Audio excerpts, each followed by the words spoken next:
Good morning. My name is Bethany Doherty, and I am a program coordinator for OneOp. It is my pleasure to welcome you to today's session, Strengthening Health, Wellness, and Financial Security Through Total Force Fitness. This webinar is the first of our 2024 Military Family Readiness Academy series on economic readiness and military family well-being. The Academy includes this three-part webinar series as well as a self-paced course. We hope you'll join us for several MFRA events. You can explore more about the course, webinars, and more by visiting the link that has been shared in the chat pod. In case you are joining us for the first time, I'd like to give a brief tour of our webinar platform so you can find your way around. Hopefully you are currently able to view the slides we are sharing. If you are unable to see them or have any other difficulties, please email us at contact@oneop.org for tech support. As some of you have already done, we look forward to having you join us in the chat pod for conversation and questions. To embed the chat pod so you don't miss any links or conversation, simply place your cursor over the shared slides. You will then see a toolbar pop up across the bottom of your screen. From there, just click the chat bubble icon. When typing questions or comments, please be sure to select everyone from the response options drop-down menu so everyone is able to view them in the chat pod. We will have a few minutes at the end of today's presentation to answer questions, so please ask your questions in the chat pod. Please note that the slides and resources are available for download on the event page for today's session. We will be covering continuing education information at the end of the webinar, so please stay tuned at the end if you're interested in continuing education credits or a certificate of attendance. Finally, closed captioning is available for this webinar. You can turn on the subtitles via the Zoom toolbar. Thank you for joining us as we continue our partnership with the Department of Defense and the U.S. Department of Agriculture to expand the readiness, knowledge, and networks of the professionals supporting our military service members and their families. It is my pleasure to introduce today's speakers. Dr. Teresa Santo is a senior public health scientist and deputy director for health promotion and wellness within the Defense Health Agency Public Health Directorate. Ms. Joanna Reagan is a public health nutritionist with the Defense Centers for Public Health, Aberdeen. She is a registered dietitian nutritionist and also serves as chair of the Dietary Supplements and Self-Care Products Subcommittee. And Ms. Robin Mrazek is the Army Headquarters Deputy Chief of Staff, G9's Financial Education Program Manager. She is responsible for oversight, development, coordination, and evaluation in support of execution of the Army Financial Literacy Training and Readiness Program for Active Guard and Reserve components. I will now turn it over to Dr. Santo to begin the presentation.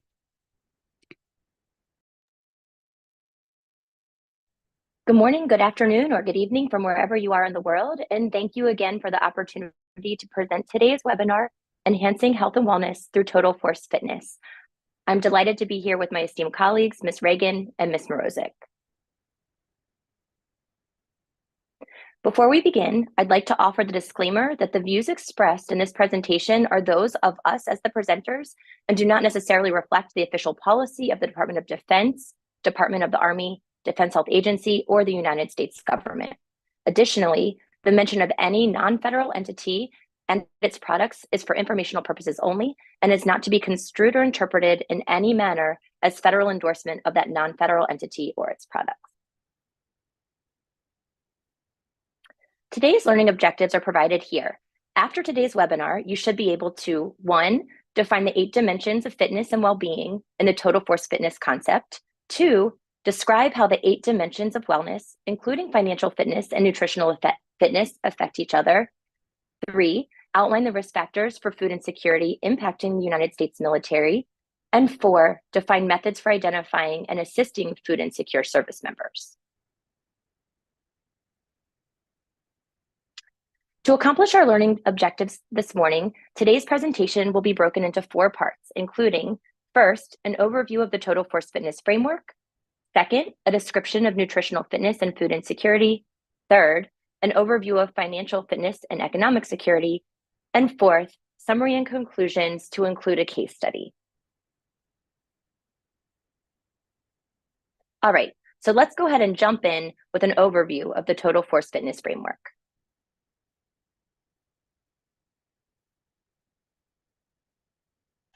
Research shows that only 20% of an individual's quality and length of life is influenced by clinical care.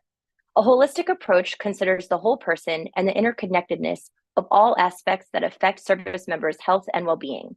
So, rather than solely focusing on clinical care to drive health outcomes, it's crucial to consider a person's life experience, including their health behaviors, socioeconomic factors and conditions, and their physical environment. These fundamental social and structural factors impact service member readiness, well-being, and resilience, and they're aligned with principles of the social ecological model, as well as public health and systems approaches. The Total Force Fitness, or TFF framework, which I'll touch briefly on in the next slide, takes all of these factors into account, going beyond the more widely acknowledged domains, that is medical and dental care and physical fitness, to incorporate concepts included but not limited to social, environmental, and spiritual consideration.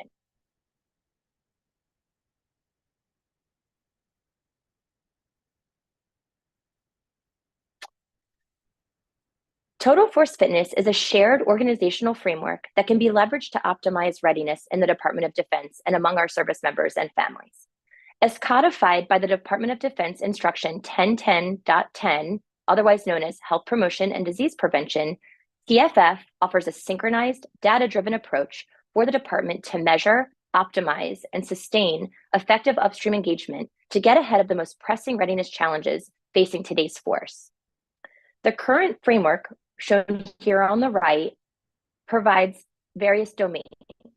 These include, but are not limited to, social fitness, including family and community engagement, physical fitness, including strength and agility, financial fitness, including financial literacy and debt management skills, environmental fitness, including environmental exposures and the built environment, and of course, nutritional fitness, including access to quality foods and health behaviors.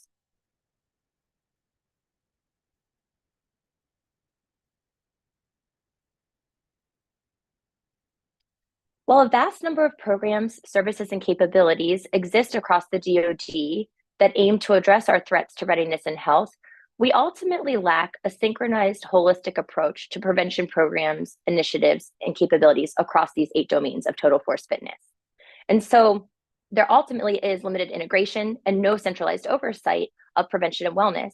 And initial evidence suggests that there's often a lack of formal evaluation and other best practices to ensure program services and capabilities are effective. In fact, recently, Government Accountability Office and congressional reports revealed that there are many threats to our programs and services. They include inadequate oversight, lack of visibility, insufficient evaluation, inconsistent metrics, and taken together, ultimately some declining readiness metrics. And so while the DoD is spending increasing amounts on preventive programs, initiatives, and capabilities for service members, our readiness trends are stagnating or declining, indicating continued opportunities for improvement and better synchronization. And so in addition to Total Force Fitness providing the 8 domains that should be addressed, there are also some guiding principles and priorities that TFF is trying to instill across the department.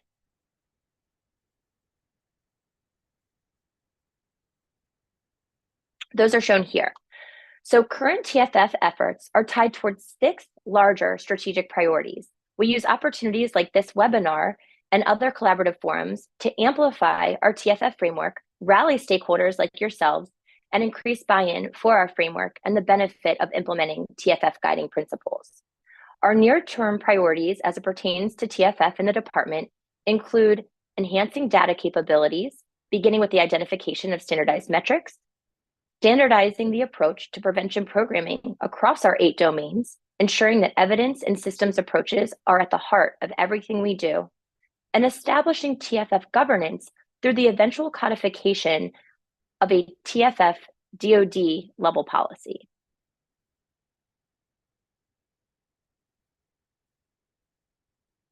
Ultimately, Total Force Fitness aims to promote a culture of excellence within the department through the establishment of a synchronized, holistic, evidence-based approach to mitigate the threats to the readiness and retention of our total force.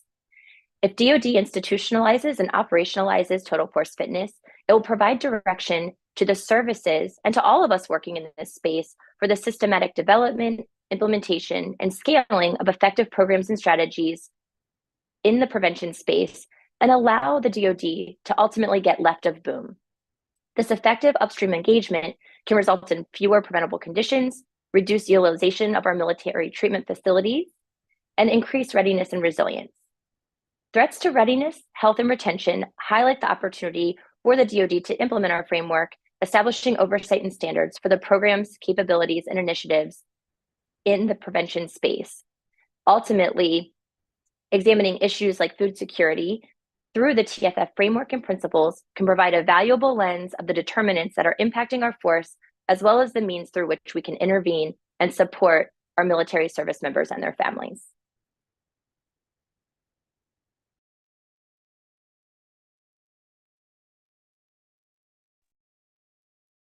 Thank you, Dr. Santo. This is Joanna Reagan, and I'm going to transition into nutritional fitness and the connection with food insecurity.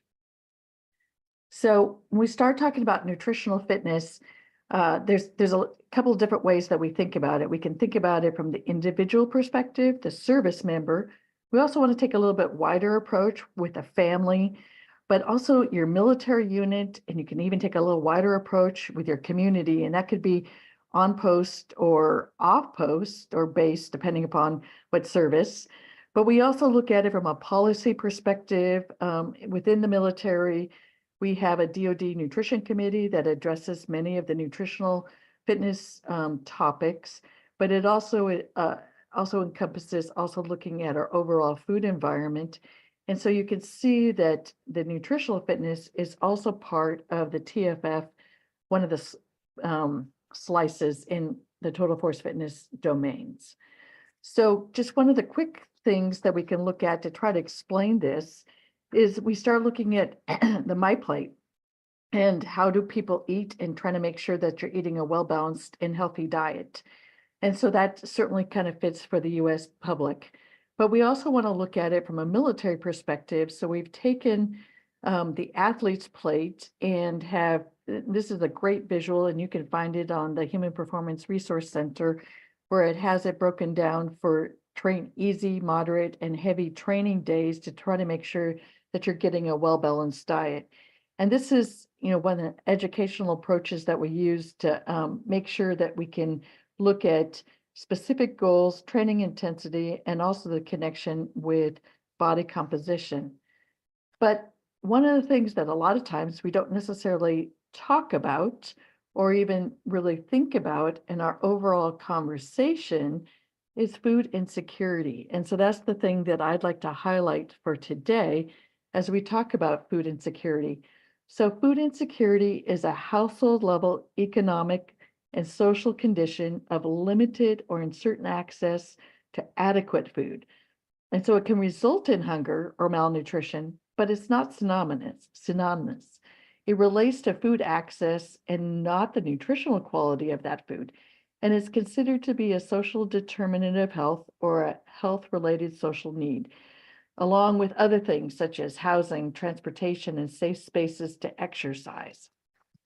So U.S. Department of Agriculture USDA has determined the different ranges of food security. So you can see just the levels can be high food security. It can be marginal food security that kind of fit into the category of overall food security. Or if someone is determined to be food insecure, it can be low food security or very low insecurity. So there's different levels that we can quantify. So is this an issue in the United States? Well, you can see by this slide that as of 2022, low food security and very low food security affected almost 13% of the United States. So that's 17 million individuals. And so if you add in children, that adds up to 17.3% of households in the United States that are considered to be food insecure, or 6.4 million individuals. So when we start looking at where do you live and are you connected with a military installation or base? So particularly with the South and Southeast, those are the states that can be at higher risk for food insecurity. So if you are near or on a military installation in Texas, Oklahoma, Arkansas, Mississippi, Louisiana, and South Carolina, this is something that, hey, how can you get involved, or how can you make the connection to help to support some of these topics? So when we start thinking about, is this a military issue? Well, just like the military mirrors the US population, yes, this is a military issue. So approximately in 2018 to 2022, we found that 15% of all active duty personnel would be classified as having very low insecurity, and another 10.4% would be classified as having very low insecurity. So, so you can see that that's about 1/4 of our force. The Rand Foundation also found that this was predominantly among early to mid-career enlisted personnel, single with children, married without children. And it was also across all the services, disproportionately in the Army and to a lesser extent in the Navy. Also looking at a study that was done in 2019 by Dr. Rabbit, Dr. Beamer, myself, we found that Army personnel reported as food insecurity between 19 and 33%. Also, with the Blue Star families, found that 14% of enlisted families reported food insecure, with the highest rates among lower enlisted personnel of E4 and below. So you can see that this is a conversation that we should be having within our units and with our leadership. So one of the things that a very recent publication comparing food insecurity with the U.S. military and civilian populations by Dr. Rabbit and Dr. Beamer found that military data drawn for the status of forces of active duty service member in comparison with civilian adult data also drawn from 2018 and 2020 from the Current Population Survey Food Security Supplement. These populations were demographically different, and so the authors constructed a civilian comparison group of adults between ages 17 to 25, employed full-time with at least a high school education, and have not served in the armed forces or on active duty. And so when they looked at this population in terms of gender, race, marital status, parental status, educational attainment, spousal employment status if married, and geographic region, the authors constructed a food security status measures based on these reports, and to see if they reported food insecurity in the last 12 months. And what they found is that within the military, food insecurity was more prevalent among active duty service members that were between ages of 17 and 25, with a high school diploma or equivalent, with some college education, identifying as Hispanic or from non-Hispanic areas, and with an unemployed spouse with age-matched civilian counterparts. So you can see that, yes, this is an issue within our military. So why should we care? Well, for one reason, this is a DoD priority, but it's also a White House priority. So when we start looking at the fact that military members receive a steady paycheck, get housing allowance and allowance for subsistence, sometimes it makes it easy to assume that food insecurity is not an issue within military members or families. However, in the 2023 RAND report, found that food insecurity represented about 25.8% of the Army, Navy, Marines, Air Force, and Coast Guard personnel. Factors were that high cost of living, barriers to spousal employment, difficulty accessing assistance programs were identified as contributing to food insecurity in the military.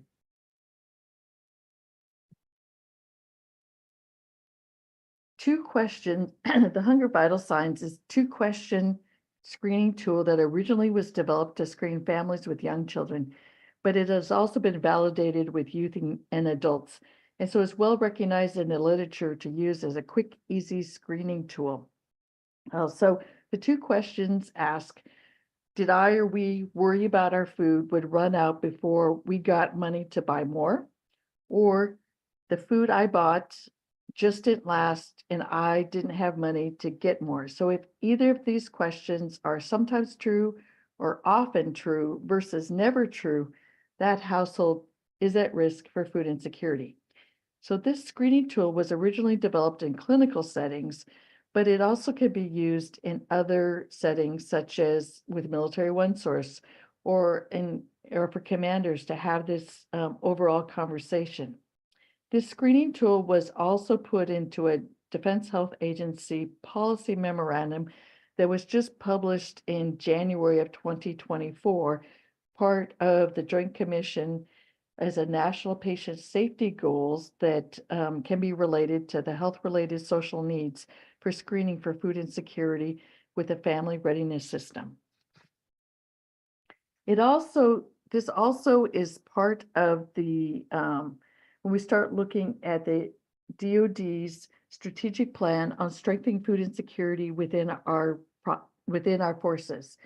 So there's 6 different lines of effort, and the 2 that I want to highlight is number 1, increasing access to healthy food, and number 6, expanding data collection and reporting. You can see that lines of effort 2, 3, 4, and 5 are also important, and Robin is also going to be able to highlight some of those lines of effort.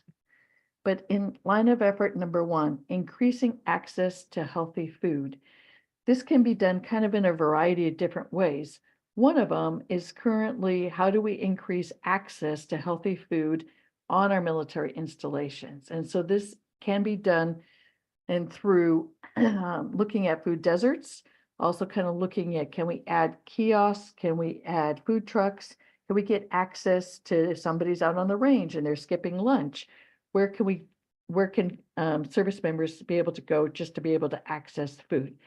This is also efforts along the services. Army is currently looking at this with their AFIT initiative, along with Navy, Air Force, with campus-style dining efforts to expand the military benefit of soldiers, service members that are on SIK. So so for service members that are on a meal card, making to expand that overall access in kind of a variety of creative ways. Also looking at other ways that we can expand access to overall healthy food. We also want to highlight line of effort number 6 with expanding data collection and reporting. So one of the things that we can do with this is with medical treatment facilities, picking this as one of their new Joint Commission National Patient Safety Goals to screen in the medical, through the medical MHS Genesis.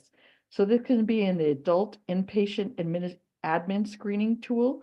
It can also be part of the adult wellness module in healthy registries. It can also be part of the well-being for young children, part of the well child visits. And so if somebody answers the questions that maybe put them at risk, then to be able to refer them to a dietitian, social worker, personal financial counselors, also to the military family life counselors, the personal finance counselors, depending upon how they might answer some of those questions, and also just to be able to expand their overall education of resources that are available. We also acknowledge that we need to expand our research opportunities to find out more for the reasons of why our service members might be at risk for food insecurity. So when we start looking at the reasons for food insecurity, there are many risks that can be associated directly to finances. And so that's why the financial fitness and economic security is so important. And one of the reasons why the military family readiness theme this year is on economic security. And as you've seen with the Total Force Fitness framework, if we don't have financial fitness and we don't have economic security, then the other domains of Total Force Fitness start to kind of fall apart. So we want to reinforce the available resources and put programs in place that support healthy food choices and also to have a ready, resilient force.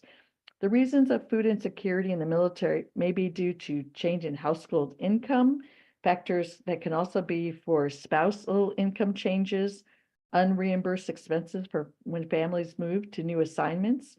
It might be delays in basic BAH related to change in location or new dependent. It might be the cost of living expenses that are not covered by geographic differences and military compensation, the changes in special and incentive pays. And it could also be for other chronic issues such as financial mismanagement or lack of financial literacy.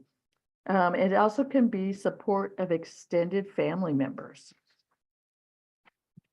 So we want to address some of the barriers to accessing food assistance. Food insecure members are usually more likely to have experienced adverse financial events, such as having a personal relationship problems regarding finances, maybe having overdraft fees, falling behind on bills. Members that are food insecure are more likely to have a second job, and approximately 25% of food insecure members borrowed money from family and friends. 15% took out money from retirement or investments accounts. Food insecure members were more likely to report that their spouse only had a part-time job versus food secure members were more likely to report that their spouse had a full-time job. So food insecure members are more likely to report that they provided financial support to family members outside of their household. So when we start looking at how can we build and enhance on some of those different barriers. So when we want to make sure that we have pointed our service members to the right locations to help them to know where there are local resources, where there are local food pantries, and if they are in fact eligible for SNAP benefits. We also want to make sure that leaders are empowered and making sure that for any leader that is listening to the presentation today, we certainly want to point you to the Military Leaders Economic Security Kit, and it has some wonderful resources. So making sure that you know where to go for resources is important.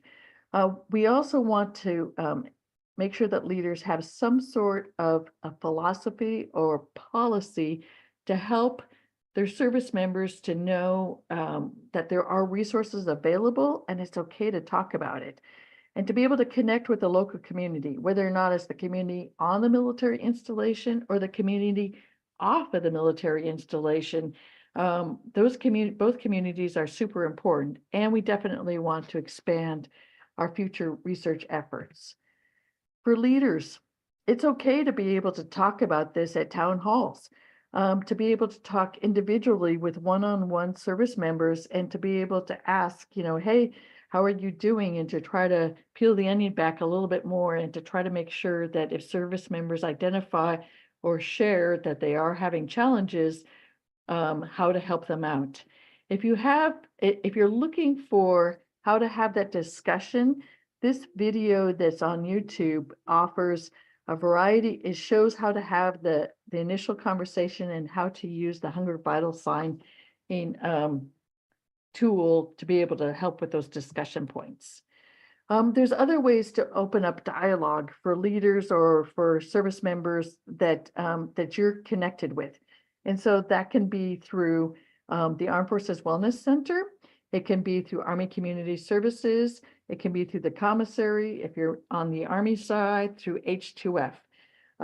There's many dietitians that will offer healthy shopping through the commissary. The commissary webpage has got a lot of great resources looking at their web pages. There's some different teaching kitchens that are available through the USO, through the Vogel Resiliency Center has teaching kitchens.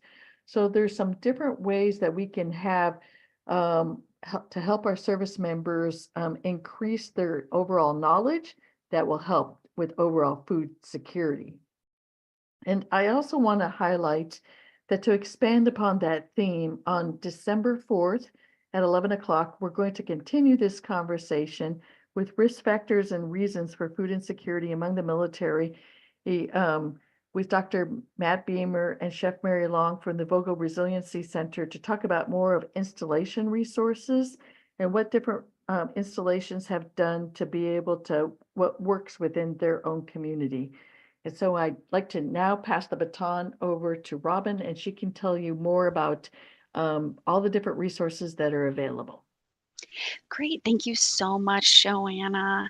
Hello, everybody. I'm so excited to be here today to go and to talk with you all. Oop, we're going to go back one slide. Hold on one quick second. Ooh, screen is going crazy. Okay, so we're going to go and work on getting back to that. And so what I want to go and to talk to you all today, and just look away, look away. All right, what I want to go into talk to you all today about is how financial fitness and economic security really goes and plays into this whole arena. So remember how Dr. Santos said that 40% of health outcomes are driven by socioeconomic factors. So we know that the Total Force Fitness framework includes financial fitness as one domain, and we look to the social determinants of health to encompasses a really holistic, comprehensive approach to enhance mission readiness and the overall financial well-being of service members and their families. So we look to the combination of attitude, knowledge, and skills to make and exercise money management decisions that best support our life circumstances. So financial fitness that's inclusive of financial literacy contributes to reducing a source of stress, access to nutritious foods, and maintaining a healthy environment.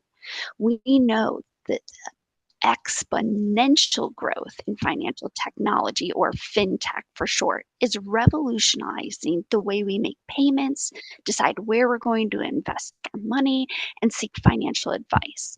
So the more financial literate we are, the more knowledgeable we are and able to make positive financial decision making. So we have free FREE credentialed personal financial counselors who can assist with debt management skills, budget and money management, investment planning, and all sorts of financial classes so that you too can be on the path to make positive financial decisions. And we know that that has a direct tie to potential harmful behaviors. Okay, so let's go to the next slide. And we're going to go, I think I have like crazy ghost. Here we go. Okay, we're going to go and really build and add on to everything that Joanna talked about. So the SecDef went and issued a Strengthening Economic Security in the Force memo back a few years ago and really created a framework that all of us for services use to really kind of shape how we are going to go in to get after this, inclusive of food insecurity, right? So I know Joanna touched on 1 and 6. I'm going to touch just a little bit more, but looking at LOE 2 through 5, right? So being able to be inclusive of spouse employment opportunities, and that's, yes, inclusive of childcare, and really spouse, as I'll say, economic security. I'm also an active duty Army spouse. So I'm stationed at Joint Base Lewis McChord. I work remotely out of the Pentagon. And hey, y'all, I'm currently right now in Hawaii, right? So when we look at this, we've got to look at the flexibility for our spouses for and underemployment. But then we need to look at reviewing service member pay and benefits and looking at that holistically. And then, yes, looking at financial resources and awareness, but also encouraging our service members and families to seek those available resources and services. It's truly a holistic approach to really get after a complex problem, and we place equal weight on each of these. Okay, so how do we properly visualize this? Here we go. As I say, this is kind of the moneymaker side. Yes, pun intended. So as you'll notice on the slide, many of the risks associated with food insecurity in the military are directly related to finances. And that's why financial fitness and economic security are so important. And like Joanna said, one of the reasons why the MFRA theme this year is on economic security. We can see in the total force fitness framework that if we don't have financial fitness and we don't have economic security, all of the other domains of the total force fitness start to fall apart, right? They're all interconnected. But if we reinforce available resources and we put programs into place that support healthy food access, we're more likely to have a ready, resilient force. But we have to continue efforts and expand them to understand and meaningfully address many factors that impact food and economic security. Food insecurity is symptomatic of challenges in many areas, such as financial security and readiness, spousal employment, childcare, and convenient access to healthy food options. Because food insecurity doesn't have just one cause, our efforts have to be holistic. They have to be multifaceted and address the variety of family living and employment situations that exist across the force. When it comes to food security, the data we have today points to a number of contributors that the department, and when I say the department, I mean OSD, has a responsibility to reinforce. And yes, that's inclusive of all the services.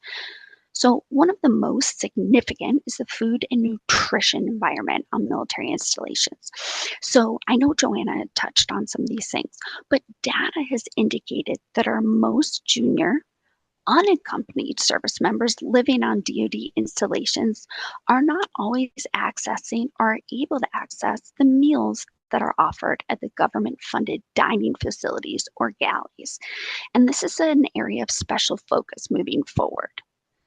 Data also points to a potential underutilization of federal nutrition assistance programs like SNAP and WIC and school lunches. So receipt of such program benefits could really improve food security among eligible service members across the board. But we have to do our part to help to raise program awareness through standardization, education, and leadership commitment by accurately informing of the eligibility criteria, reduce barriers to enrollment, and reduce the stigma of utilizing these programs from the user all the way up to the leadership. And federal assistance programs within the military should not be used for political fodder. Food insecurity is a household level economic and social condition of limited or uncertain access to adequate food. So let's go and touch just briefly on each of these wedges. So Joanna talked about data reporting, but as the department looks ahead to 2024, we have to reassess our survey methodology, and we have to ensure that we're getting the most accurate and timely collection of food security data to better understand this complex issue through the status of forces survey, the vetted surveys, and then through the Army, because I'm Army, y'all, using the Commander's Risk Reduction Toolkit and our Army Spouse Panel surveys. And each of the other services also are going and looking at how they're going and getting after data reporting in this area. As far as for healthy food, Joanna, thank you. You did a great job talking on this. And the military services are continuing to assess the access to healthy food options at installation dining facilities and the meal card usage to better meet the nutritional needs of service members. But we also have to look at how are we assisting the over 70% that live off the installation, such as myself, on how to access affordable food, how to properly prepare and financially manage their spending plans. Food is expensive, right? But being able to know how to shop economically and being able to work within that budget or spending plan is really important. But it has to be a holistic approach, and that includes community outreach and engagement. How can we best reach those that don't live on the installation, that maybe don't use the commissaries? How do we help them? This is a question we continue to ask and explore, and we'd love to hear your comments, really. And yes, and I absolutely see in the chat pod, the geographically dispersed, the guard, the reserve. How can we better assist you? So looking at spouse economic security and childcare, we know the spouse unemployment and underemployment is a long-standing challenge, right? I've been an active duty spouse for the last 20 years, and I've had to start and stop my career more times than I can count. And data from the 2022 status forces really shows this, that the previous findings and support that the correlation between spouse under and unemployment and food insecurity exists. Additionally, the department recognizes that for many military spouses, employment is not feasible unless you have stable, affordable childcare. So how do we get after some of this? Military Spouse Career Accelerator Pilot, My CAA, or the My Career Advancement Account gives up to $4,000 in financial assistance for eligible spouses to pursue or maintain a license, certification, or associate's degree. The Military Spouse Employment Partnership, and if you haven't checked into that, that's amazing. And looking at remote work, right? That's great. The new remote work for spouses working in federal government, OCONUS, the Civilian Employee Assistance Tool, or SEAT, that allows transferring non-appropriate staff to other installations when they PCS. And y'all, the child care fee assistance, which our family has used in all of our installations when we've had our kiddos at a young age. And yes, I am so proud also, because I'm Army, and I've got to go and to give huge kudos to the Army National Guard and the Reserve, who are going and giving weekend drill care. So the other aspect is pay and benefits. While we have a competitively and well-compensated force, which was confirmed by a recent Congressional Budget Office study, there are opportunities to improve the financial stability. So we remain committed to reviewing the pay and benefits and maintaining a fair and competitive compensation and entitlement system. The quadrennial review of military compensation will be completed in 2024, and there are lots of working groups trying to get after this. Please, if you don't know about the Dependent Care Flexible Spending Account, it is right up for open season. So please, we encourage you to check into that. And so proud that we are having the Healthcare Flexible Spending Account, which I cannot wait for, which really just gives a lot more opportunities for our families. And then also increasing dislocation allowance rates for those in grades E1 through E6, right? Because that helps to reduce the out-of-pocket expenses during the PCS moves. And from moving 10 times total and no end in sight, that's really important. Also, basic needs allowance and pet fee reimbursement. So the other area is reinforcing financial resources and awareness. So we would know that equipping service members and families with the knowledge and skills that's needed for personal financial decision making is critical. So we are working towards enhancing and driving awareness of the resources. If you have not gone and taken the financial well-being assessment tool, it is through the Office of Financial Readiness. What a great tool, and to incorporate within your units to see the overall financial health. If If you haven't taken it yourself, please do so. What a great tool. Also, common military training. So Congress actually mandated financial readiness training at personal and professional milestones throughout a service member's career. And all of this education is available from the services. It's on the Sense app, through MilSpouse Money Mission, and through all of the amazing financial readiness staff on each of the installations. Also, MilTax and MilSpouse Money Mission. So but when we go and we look at this, we also have to go and to encourage our service members to use and seek these resources, right? In order to stay well and thrive, they have to have awareness of and access to high quality resources. So we are really focusing on financial resources due to the correlation between financial well-being and food security. So few are using SNAP, WIC, and the National School Lunch and School Breakfast programs.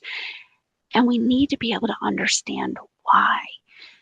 Also, the military aid societies like Army Emergency Relief and Navy Mutual Aid Association provide free grants and loans and scholarships to eligible service members in need. But we have to do better about communicating these things out. So the Army is so proud to be working with Dr. Chukshi and her team on WIC engagement. And I know Joanna went and talked about this earlier, but we have to reduce the stigma of asking for help. And that includes leadership, education, and engagement, and properly educating on the federal assistance programs.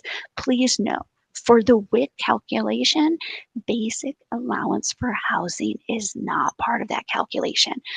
This is something that so many people do not understand. So we need your help about putting out the proper information and education. And we really need to be able to work in a reciprocal relationship between the assistance programs and the existing family programs to really get after this. So what resources do we have for all of this? We have amazing financial counselors. So the personal financial counselor financial readiness program services include education and counseling to provide service members and families with the knowledge and skills needed to develop individual strategies to achieve financial goals and maintain their financial well-being. So really, we have Military OneSource through virtual assistants. We've got the amazing personal financial counselor program that has over 300 purple resources, and you can go in to see a map for those resources in the resource guide that we have, but also on the Office of Financial Readiness website. And we cannot forget the over 400 financial readiness program managers and counselors across the services who provide financial literacy education, training, consumer protection, and counseling services. We want to please go into use this really great resource guide that we've put together for you. Go ahead and download that. And please share, even if you're not directly working with service members, please share it on your social media. It's just tremendous tools, and we all need to do our part. So what are our key takeaways? We have strategies and policies and resources to support food and economic security and well-being of service members and their families. But we really need your help looking at it holistically through the total force fitness domains that, yes, include nutritional and financial fitness, but they really address all of those factors that impact health outcomes, right? Where people live, work, learn, and play. Looking at the impacts of food insecurity and the potential health and readiness effects. And then really that economic and food security both require a holistic approach, but coupling that really will help with performance, retention rates, and overall quality of life. So we want to go and transition over to a case study. So based on our discussion today, we want to go in to hear from you. And I'm going to go ahead and move this. So we have the Howards, a family profile, and we're going and using this through the whole profile of really looking at this through all of our different webinars. We've got Joseph Howard, active duty service member, Army, go Army, 30 years old and a father, and Margaret Howard, military spouse, civilian, 29 years old, mother, and a teacher. And then we have Maya, who is their child, 2 years old, and has developmental disabilities. So based on our discussion today and your own experience working with families, think about how you might support the Howard family in this situation. So they're saying that one of the expenses the Howards have minimized is their grocery bills, but they're still facing food insecurity as a result of their reduced grocery purchases. And Joseph is really losing sleep on this, which is really affecting his ability to perform while on duty and during training. So based on this, and thanks Rachel, she put a link to the case story right there in the chat. What we want to do is how would you recommend resources? So can you please share in the chat what resources you would recommend? And on the event page for today's webinar, you can also find the additional resources document with a number of installation community resources that really support families experiencing food insecurity. So can I ask you all to put in the chat pod what you might use for resources to be able to help the Howard family?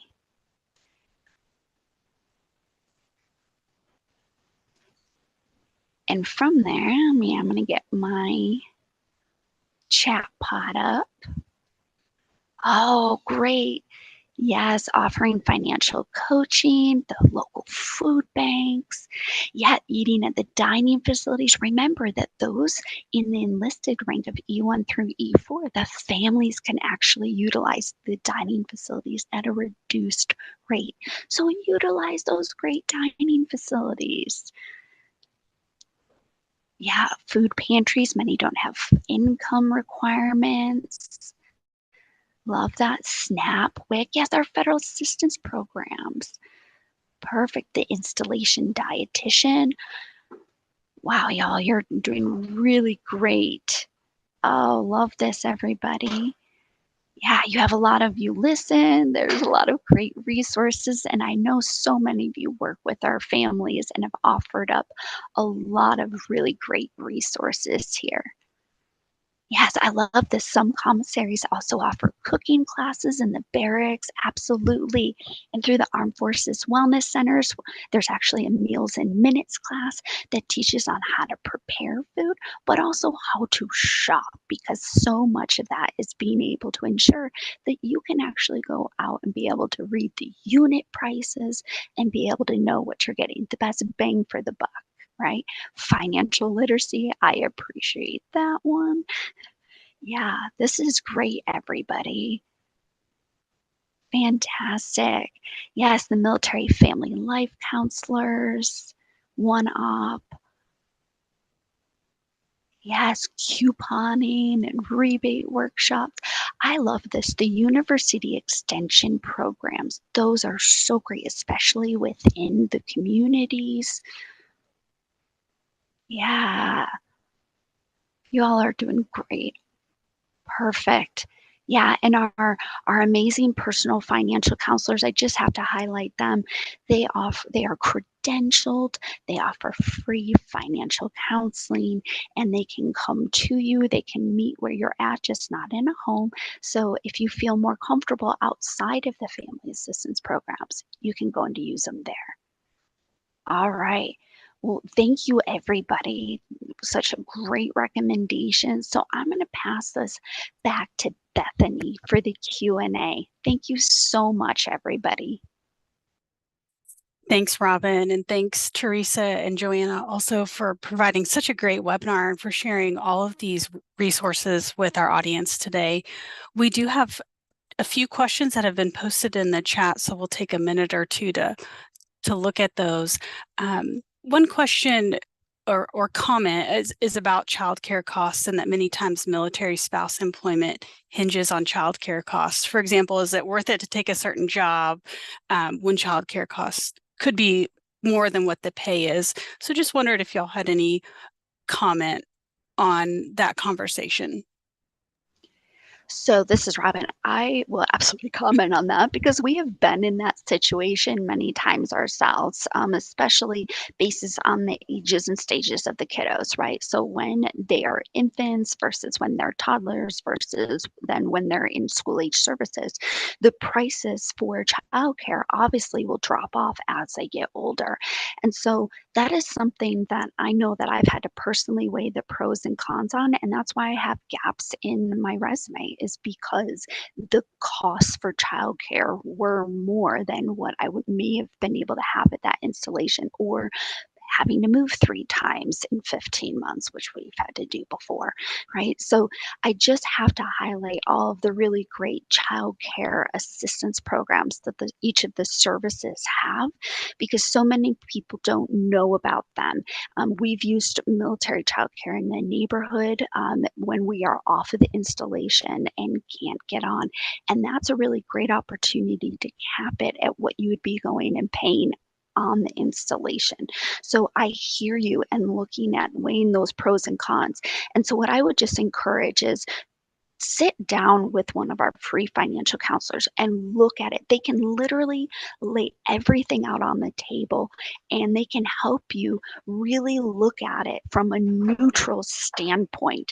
And it may not be a certain way that you may think that it is, and maybe it's a way that they can help with the resources that are in the state to also be able to help with that. I don't know if Dr. Santo or Joanna want to add on to that.